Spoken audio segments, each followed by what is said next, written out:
Hi everybody, welcome back, and this is part 2 of the Q&A that I just posted. So if you haven't watched part 1, I will link it up here and in the description box below, because I posted on Instagram and I was like, okay, I don't think I'll get that many questions, but I got quite a few questions. I think like 20 over questions. So I've already answered about half of them in my Q&A number 1, the part 1, and I think it's gonna be really long. I think it's gonna be at least half an hour long. So I've got another 12 to 13 questions, and it's going to be answered in part 2. And anyway, if you're wondering why the lighting is like that, it's because it is now almost 10 o'clock at night, and I actually stopped in part 1, went out, had dinner, came back, cleaned the house, washed clothes, everything, and now it is 10 o'clock. So I thought I better finish up this part 2 so that I can edit it and then put it up in a few days. So let's get to this video. My life affair. Which gym in Singapore do you go to as an instructor? Do you mind if I go to one of your classes? Disclaimer, definitely not a stalker.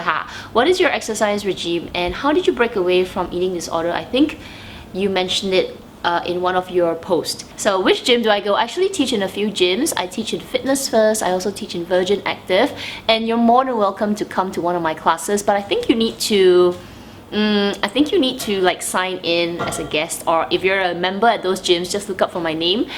You'll be able to find me in one of the schedules. So sure, come to my class and you can join, you know, anyone. I do body pump, I do body combat. So do you mind? Okay, so what is your exercise regime? Actually, I don't have my own exercise. When I teach class, for me, that's my exercise, even though I am teaching at a lighter weight. So I actually join pump and I also join body combat as a member during the weekends. So I don't teach every single day, I only teach during the weekdays, and then the weekends I'm a member just like every other member. How did I break away from the eating disorder? So I think I'm going to answer this towards the end of the video, just in case I get a little bit emotional. So I will come back to this part and I'll answer it at the end of this video. So if you're wondering, if any of you are wondering this history of mine, you can wait until the end of the video. Next question from Denise. How can you control not buying any luxury item? Like this month you buy, then the next month you say you won't buy, then it comes again, and you know the feeling of missing out something you think is nice, and then you don't buy it, and you say you cannot buy it, and then it goes around. But after you buy it, happy for a while and then sad again because more is coming, and the feeling is a repeat, like an addiction. So how to quit?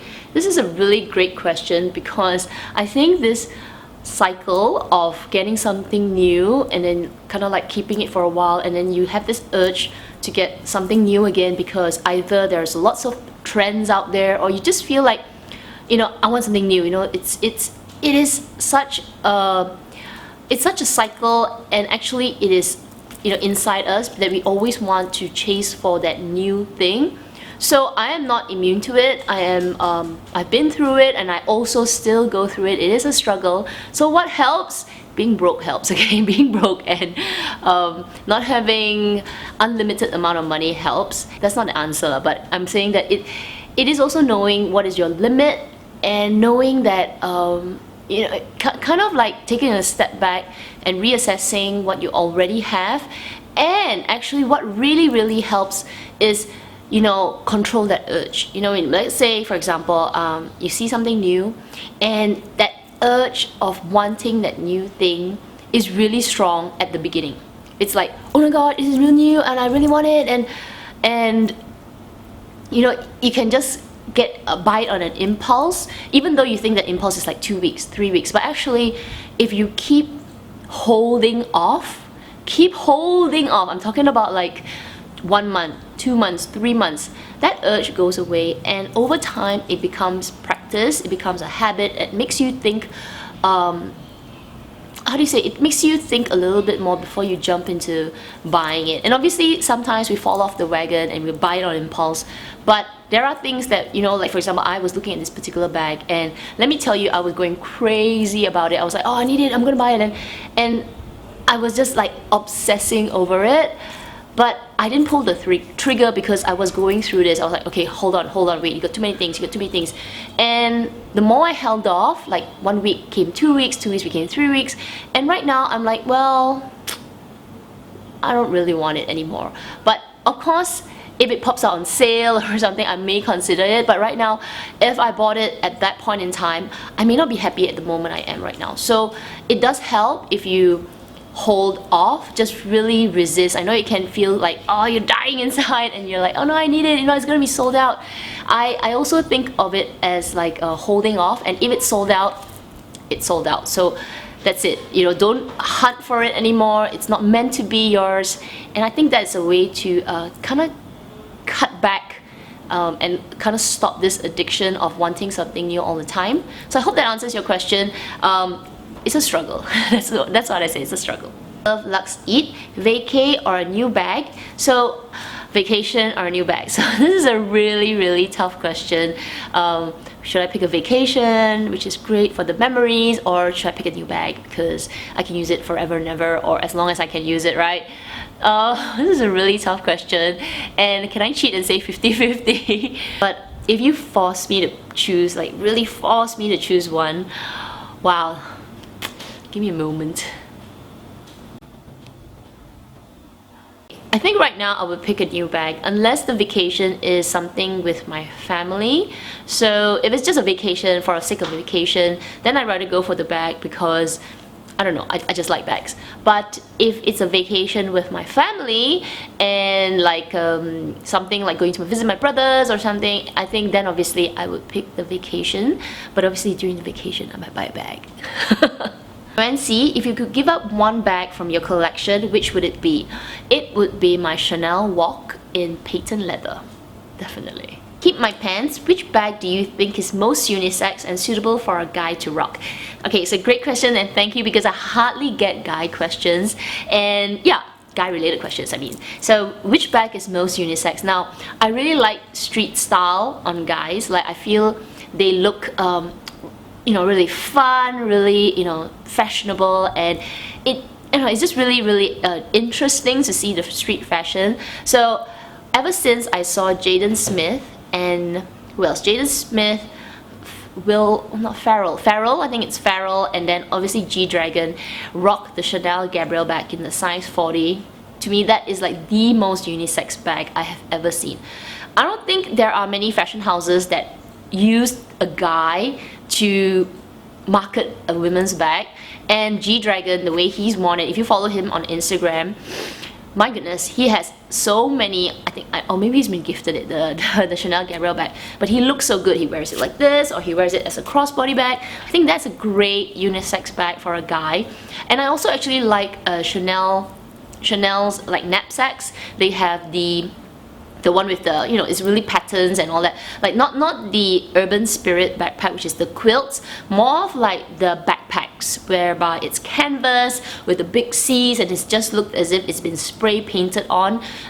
Yeah, I really like those on guys. I think women can rock them, but definitely the guys can rock them as well. I think backpacks and this kind of sling bags look really good on guys. Next from JG the Luna 0825, what is your ultimate dream bag? Thank you. Joy de Luna from Philippines. Okay, so my ultimate dream bag is my Hermes Birkin, and I'm very fortunate to already own my dream and holy grail bag. So yeah, that is my dream bag. Colin Mark. Hi Kat, I'm planning to purchase the YSL Sac de Jour bag, men's version. I know it's a pricey bag, so I'm thinking if I should spend all my budget on this one bag that I absolutely love, or should I split my fund and purchase multiple small items like a belt, shoes, and a cheaper bag? What do you think? Go for the bag. Trust me, go for the bag, because if you absolutely love it, you will enjoy it. So don't go and like split your funds and all that, and then, you know, you end up, trust me, you will end up buying the bag and then you'll be spending more than what you actually budget for. So my personal experience and personal opinion is go for the thing that you really want. If you've saved enough money for it, go for it. Don't go and buy little things and then think, oh, you know, maybe I might, you know, end up there, because you might as well take that fun and get something that you really love and you know you will use it. So trust me. San Yu, more vlogs please. Curious, how do you juggle between your work, family, gym, house chores, back hairs, back change, cosmetic cleaning, traveling between two countries, and still have spare time for shopping? My gosh, when you say it like that, I also don't know how do I do it. It becomes like a routine. So it's like any other person that does, you know, they go to work, they go to gym, and if they have children, we don't have children, so if they have children, can you imagine juggling time between kids and as well? It's crazy. But you know, the funny thing about us women is we somehow find time. When you really want it in your mind, or you need to do it, you make time, you will find time and somehow squeeze it in between. Of course, you'll be really tired, but somehow we make it work. I'm not saying guys don't do it as well, okay, but I find that women are more capable of multitasking. Don't hate me because I say that, but look at our moms, right? Like my mom, she's got 3 kids. She was working, never stopped working, and until she retired. She also played mahjong in the afternoons, and then she had to wake up at 6 o'clock in the morning to get us out of bed and all that, and then cooked for us lunch, breakfast, lunch, and then dinner, and then cleaned the house and everything. And she managed everything on top of that, can still bring us out for shopping. Yeah, so I think it's in our nature to be a little bit more able to multitask. You know, time flies, obviously time flies, but we manage. I manage. Miracle Cassie, secrets to an everlasting marriage. My goodness, everlasting, okay, the word everlasting. I've only been married, how long have you been married? 8. 8 years? Yeah. Say again? Wait, let me calculate. We've been married for about 7 years, and I've known my husband, or at that time was boyfriend, for a couple of years before that. So I guess 7 to 8, 9 years is pretty long, but not long like my parents are married like 40 years, that kind of thing. So that's long, okay, that's long. But I think being open is really important in any relationship. It doesn't have to be a marriage. In any relationship, boyfriend, girlfriend, even if you're a fiance and all that, I think being very open. And I also feel if you love him or if you love her, you should say it. So be open about your feelings as well is really important, because I guess being Asian, it's very taboo. Like, it's very taboo to, you know, be touchy-feely and be, you know, just show affection. I think that's, not to say taboo, it's just that we're very, you know, we keep to ourselves, right? We keep to ourselves, and we don't want to, you know, let people see this other side of us. And it's fine if you don't want to be showing it outside. Don't go to, like, you know, hugging outside, all that. But I guess between the two, you should be able to say it all the time. And yeah, I think that helps a lot. So if you want to give him a hug, give him a hug. If you want to give him a kiss, give him a kiss. I think that really helps show somebody that you care for them and you really love them.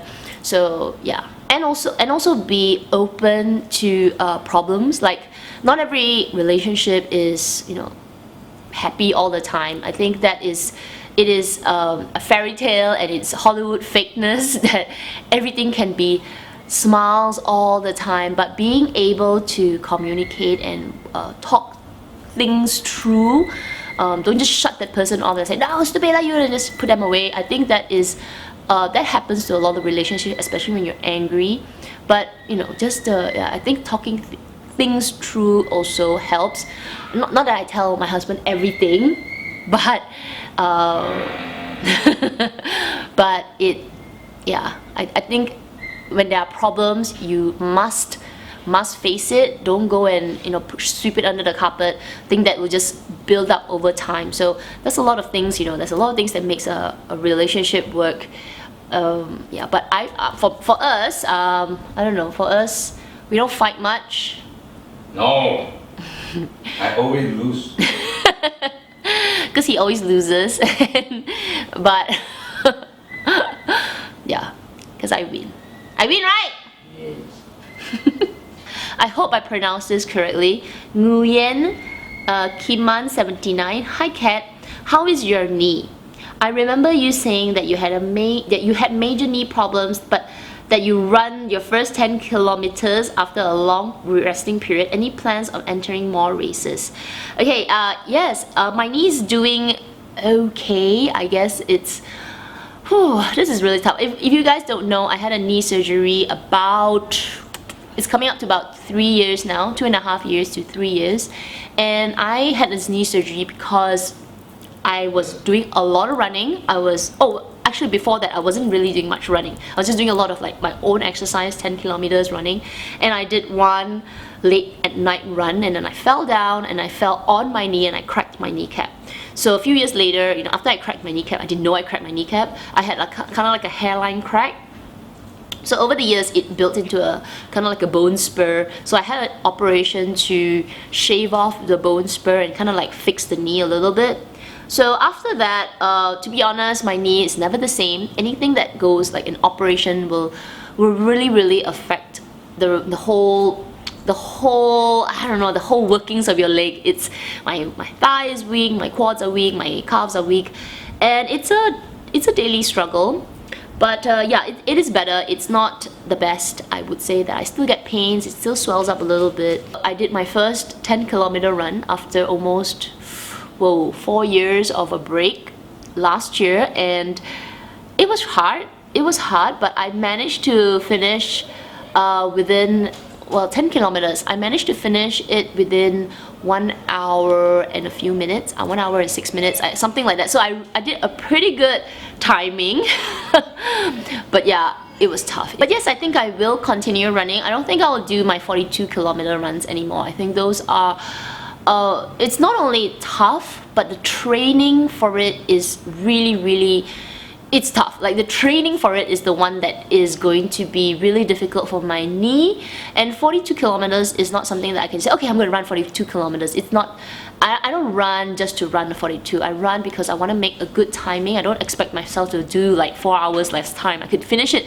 I think my best time for a 42 kilometer was around 4 hours and 20 over minutes, and it was really good. But I was training, like I was training weekly. I was running 20-30 kilometers every Saturday morning, and it was being consistent. So for me to do that kind of run again, it's a little bit tough. But 10 kilometers I can manage. This is another tough name. I hope I'm pronouncing it correctly. Nedyalkovai. Do you consider making any more of those funny sketches types of video? Because the 2 ones that we've seen so far were amazing. Thank you. You always have some funny moments in all your videos, I guess, but I think you have a talent there. Thank you so much. I really enjoyed doing those skits, but I was in a moment, you know, like I don't know, I felt like doing skits, and right now I'm not in the moment right now. I haven't found any inspiration for funny things. I did come up with a few funny ideas, but yeah, I haven't actually gone out to do it yet. But yeah, I should maybe do 1 or 2 more, maybe this year. But it has to be funny, right? It has to be something that makes all of us Lux lovers laugh. Because I did the one which is like an adventure of a new bag, and then I also said Instagram is hard. That was one, and I also did you know, the one whereby you know, being on Ben Island and then suffering for the new bag, like suffering. And actually, it has to be real life experience. Like I really feel those things are so silly and so funny, but we relate. So I think I covered most of the things that we Lux lovers go through, but I think I have one in my head. It's just that I have to get into doing it. Yeah, but maybe I will try and do 1 or 2 more in the future. And Reese, well, as you know, I'm a bit of a gym addict. Yes, I know, babe. I started with running, but now I had to stop because of all those old knees, and now I'm into the Les Mills system. Yes. How do you get into teaching classes, and how often do you exercise, and what is your favorite class? Are you open to about your channel, your YouTube channel? I think you and I should do an exercise video. I can represent the older generation. Yes, so I am really open to doing a video. But yeah, answering your questions, how did I get into teaching? Okay, so I actually started, like you, a Les Mills participant or a member, and I got into it when I was in it was in the uni days. I was like 20 years old, and now I'm like 36. So I've been doing it since 2002, and now it's what, 2018. Yeah, it's been 16 years since my first Les Mills class, and I haven't stopped. I started off my first class, and I always remember it is body pump, and then I went into body combat, and then I went into body step, and then I also did RPM, but now I only focus on the 3 programs, which is pump, combat and RPM. So I was a member for the longest time, and after I met my husband, I kind of like got into the scene, and then I said, okay, why don't I take this new challenge for myself, and I became an instructor in 2014. So many years later. I've only been an instructor for 4 years, but I've been a member for a long time. So I have actually seen the progress of the Les Mills program for many years, and my favorite class is actually body pump. I love it. I love pump, and then I like combat, and then number 3 is RPM, which is cycling, because it's so tough. I find cycling super tough. I've got one more question from my own little Joyce. Living where humidity is a big problem, have you experienced getting mold on your bags, and how do you treat them? Any DIY tips? Thank you. So yes, I agree, babe. It is a huge problem here. I actually have several bags, my Celine, my LV Palermo, the handles and all that. It is moldy. So to be honest, I don't have any DIY tips. If any of you have DIY tips, please put it in the comments down below, because we luxe lovers need to figure out how to solve this mold problem. But the rest of my bags, I have been really lucky, or I have been really taking care of them. So every time, like for example this bag, and I just used it last week, so before I store it in my cupboard, I'm going to clean it, like really wipe it down with a baby wipe, and then let it dry really a lot, like dry to the bone, before I store it. And then when I store it, I also store it with dehumidifier packs, and I do take out my bags every once in a while. So that kind of helps mold from or getting it, mold from forming or growing on it. I think that another way is to make sure you use your bag. Rotate your bags. That is the best, because when you don't rotate your bag, when it's in that confined, dark location, that's like the best environment for mold to grow. So rotating your bag, taking it out, letting it air dry does help put mold aside. And then if you can, like my bags are stored in a room that has aircon, but I don't turn on the aircon like 24/7. I actually just turn on the aircon maybe once or twice a week, where it'll just dry up the moisture in the air, and I think that does help to prevent mold from just accumulating in there, accumulating on the bag. So yeah, that's what I do. I just mainly keep it in dry locations, take it out to air, and then once in a while, or once a week, I will like take out my bags, or open the drawers, or open the cabinets, and then just aircon the room. That has helped. I don't think yeah, that has helped. The 2 bags that I have that are moldy actually has the opposite environment. So the room is really dark, it's really moist, like humid, and I don't really aircon the room, so it becomes the best environment for mold. So yeah, I need to fix that somehow. That's the last question. So I'm going to go back to the question from my life affair, and the question about how did I break away from the eating disorder. I think this is a really tough question for me to answer, and I guess it's bound to come because I posted a few weeks ago like 5 things about me, and I posted this really thin picture of me, and I shared something that was very secretive in my life. And yeah, I guess there's nothing to hide. I already put it out there. So the question is, how did I break away from it? I think I need to share is how did I get into it. I think that will kind of like explain how I broke away from it. There's not really like break away from it, but it's kind of like how I recovered over time. A little bit of backstory now. When I was young, I was never like a big girl. I was pretty tiny, like this kind of size, and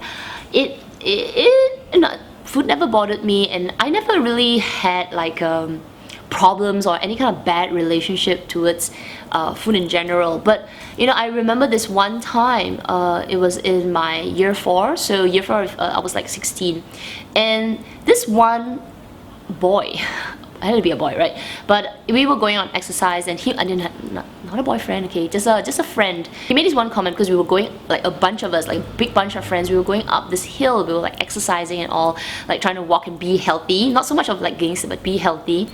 And he made this really loud comment. He's like, ew, look at the cellulite. And it was it gave me like a little bit of a shock, because I've never before that never even knew or cared what it was. It was like, what can you see? And it kind of triggered a bit of insecurity in me.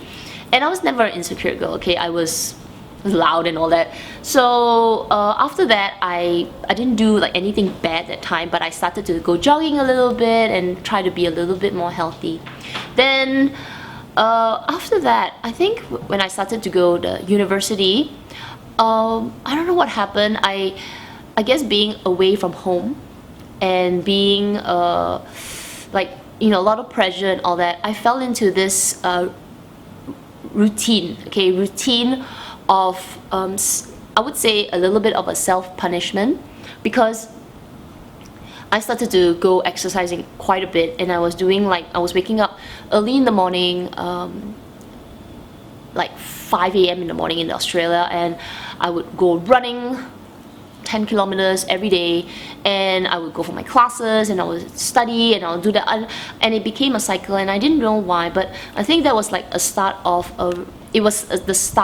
my depression. I feel like it was the time where I couldn't control a lot of things in my life. I couldn't control my studies, I couldn't control the way I looked, and it became something that I could control, like going to the gym, going to run, and making sure I could do my sit-ups, and, you know, controlling what I was eating and all that. And I didn't realize it, that I was spiraling downwards, but I knew there was something wrong. And then yeah, I guess a lot of people started to see the changes in terms of what I looked. I started to become really gaunt and really tiny and scrawny and all that. And it doesn't help that the people around me didn't know how to help me. And it's not their fault. It's just that we don't know what we don't know, right? We're afraid of something that we see. So my relatives and all, they, you know, they showed their concern in different ways. You know, they were like saying things like, what's wrong with you? Why you don't want to eat? You know, and then they started to it's not, I don't want to blame, actually it's not their fault, right? But they do what they do, right? So it's like it forces you to, you know, keep saying that to you, and the more they did that, and it's the way that they show concern, the more I rebelled, and it became a vicious cycle from being depressed to being really rebellious, and it just went, you know, downhill from there. So after I came back, everybody was really concerned, and you know, I knew it. You know, I knew that people were worried, because I think my lowest weight was about 40 kilos. So I don't think I have any pictures. If I do, I will put them here. But yeah, I was really, really bad, and I took a step to see a doctor. And I think it was because my period stopped and all that, and I went to see a doctor, and I tell you, it was the worst experience in my life, because the doctor, first thing, I mean, this guy's like probably not trained. He probably said that, and he was like, why are you so thin? Are you anorexic? What kind of doctor asks the person who is not sure and doesn't want to admit it? Like I was in a denial mode. What doctor says that to you, right? What doctor points that out? So I actually, instead of getting help, I kind of crawled back into my hole. And the more people around me like poke at me and say things at me, the more I wanted to crawl into this deep dark hole, and it got really bad. I think I was in my darkest period for about 5 years. So in that 5 years, it wasn't so much of the food and all. I had a really bad relationship with it, but it was something inside, like I lost interest in everything that was important.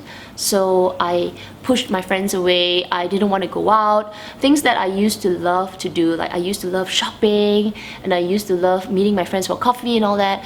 And people would say, hey Kat, you want to go out? And I'm like, you know, I'll make up excuses. I didn't want to see anybody, and it was like my own punishment. I don't know how, you know, it's just that I started to be even more upset about myself, because I could not enjoy the things that I used to enjoy.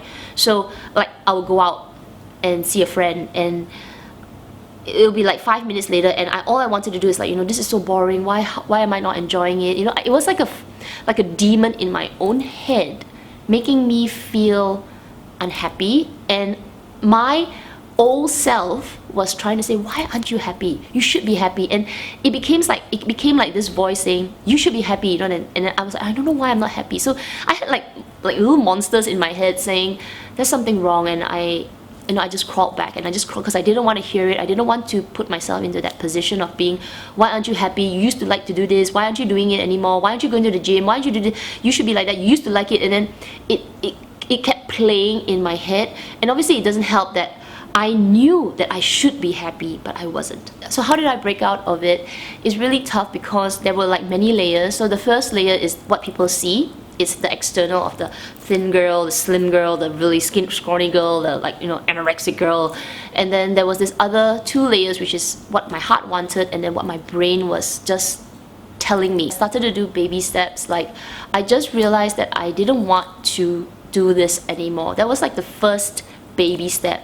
But it didn't just come like overnight, like I don't want to do this anymore. It's like over that 5 years, as I was doing it, every time I did it, I was telling myself, I don't want to do this anymore. I don't want to do this anymore. I don't want to be like that. I don't want to. Of course, the first 2 years was like, that voice was like this. I don't want to do this.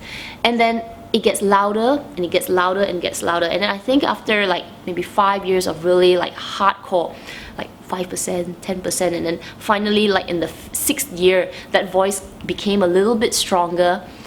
And I had to jump on that voice, jump like, I don't want to do this anymore. And it's really scary because that voice is right here, telling the brain, don't want to do this anymore, and then actually acting on it. But because it's physical as well, like I would say, I don't want to do this anymore. I'm gonna eat, and I'm gonna hold my food down. You know what I mean? And it is the most psychologically painful experience that I have ever felt. Like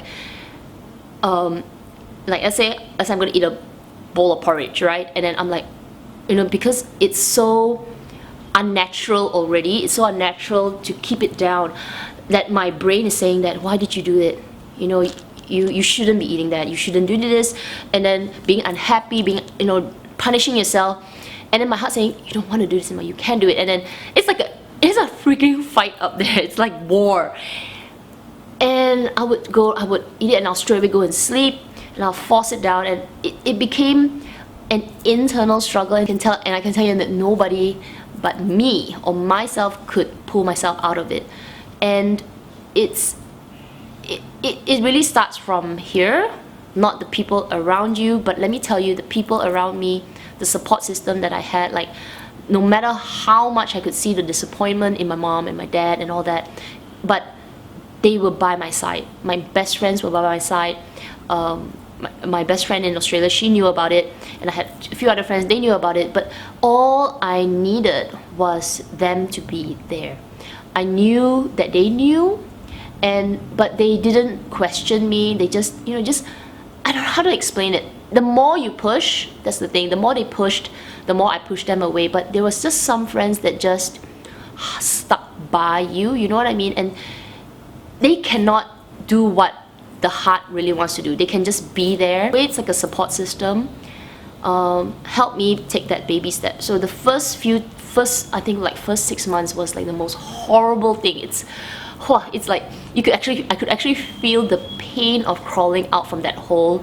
First it was mental. I felt so tired, and I felt like I was disappointing myself.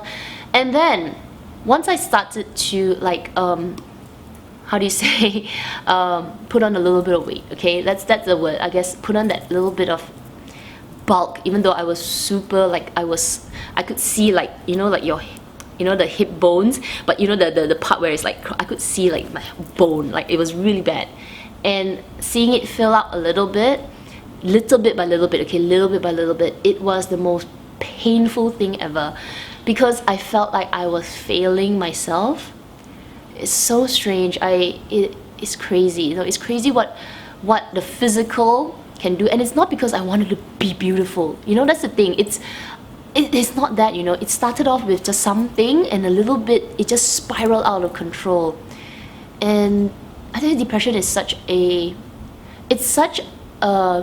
monster, because it goes into so many facets in your life.